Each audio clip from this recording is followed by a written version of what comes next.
সংগ্রামী ভাই ও বোনেরা, আসসালামু আলাইকুম। সুখবর।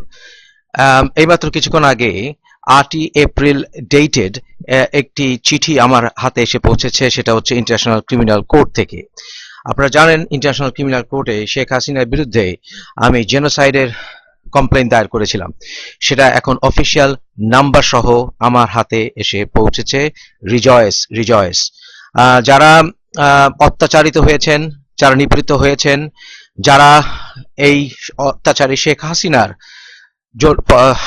আন্দোলনে শেখ হাসিনার কাছে নিপীড়িত হয়েছেন, শেখ হাসিনা সরকারের কাছে নিপীড়িত হয়েছেন, তাদের কাছে জানাচ্ছি, আপনারা আল্লাহ রাব্বুল আলামিনের কাছে কৃতজ্ঞতা প্রকাশ করুন। আপনারা আল্লাহ রাব্বুল আলামিনের কাছে কৃতজ্ঞতা প্রকাশ করুন।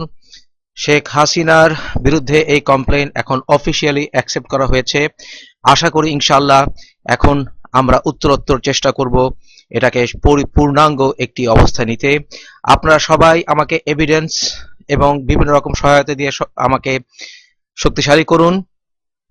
এখন আমি জানি শেখ হাসিনা এবং তার অত্যাচারী খড়গের আমি বোধহয় প্রাইমারি টার্গেট।